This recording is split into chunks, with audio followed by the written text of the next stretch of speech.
When it comes to hormonal imbalances, and more specifically the symptoms of hormonal imbalances, the majority of hormone problems are caused by estrogen issues, and in particular, estrogen dominance.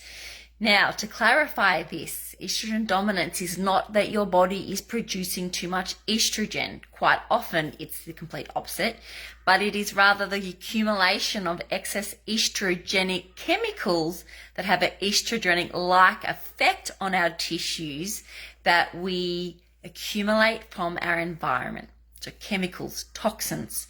These toxins are what we call endocrine disruptors. They get into our body.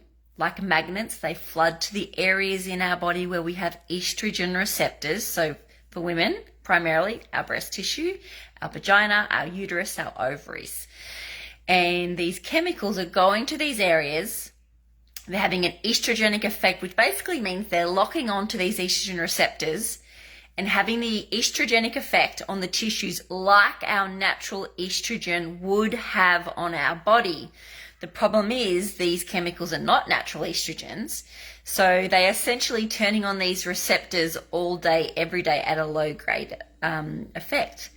So whereas you would normally get an estrogenic surge in the lead up to ovulation and then another estrogenic surge sort of in the lead up to you getting your period, we're getting this estrogenic effect all month long. So then the effect overall is an estrogenic effect on the body, an estrogen dominance effect on the body.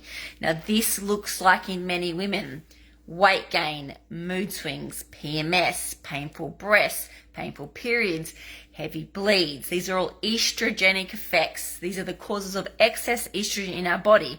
Now, the thing that does my head in is that the only way the doctor wants to treat this for you is to give you progesterone. So yes, it's true that it is in somewhat the imbalance of estrogen, thus the high estrogen effect, and in response, or not in response, in relation to your progesterone levels, there's a very big difference.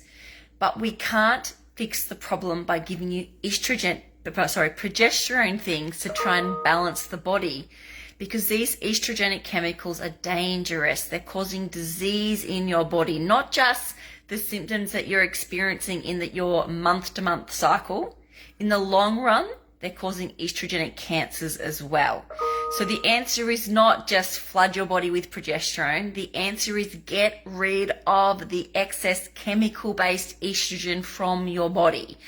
First step, yes, you want to limit your exposure in your environment, but unfortunately there are so many exposures that you have no control over, like it being added to our water, like us breathing estrogenic chemicals in our environment through all the toxins.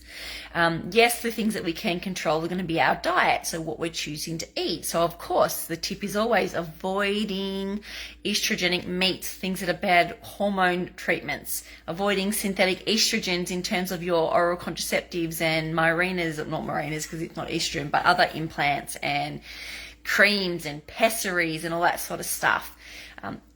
Alcohol has an estrogenic effect on the body, so limiting your exposure to that. Limiting your exposure to estrogenic beauty products and personal care products. So our makeups, our moisturizers, our shampoos, our conditioners, everything that we're putting on our skin, essentially leading in our body. So these are laced with these sorts of things. Heaps and heaps of other exposures. But the point of this video was just to keep reiterating, because I have this conversation with people daily. My doctor just put me on progesterone, pessary, or they gave me something. Or even women who are going down the treatment road naturally and seeking out natural progesterone boosters like your chase tree, your Vitex agnus cassis, which is a herb which stimulates progesterone, or activated or B6. Vitamin B6 is essential and crucial for the production of progesterone.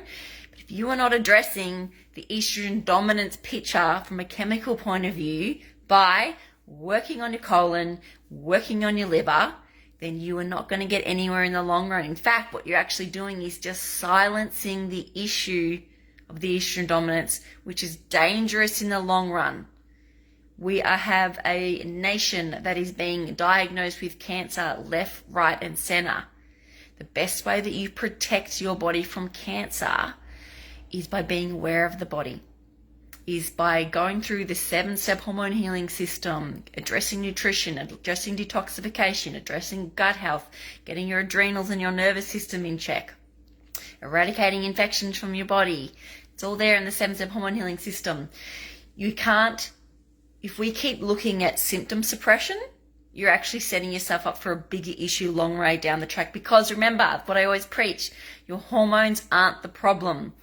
The hormonal symptom is your body's way of communicating to you that there is an issue. And the issue isn't just that your bleed's painful right now, or that you're getting a bit of acne, or you're feeling a bit cranky around your period.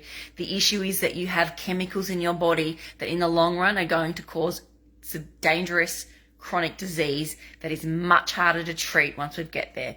Prevention will always be the key.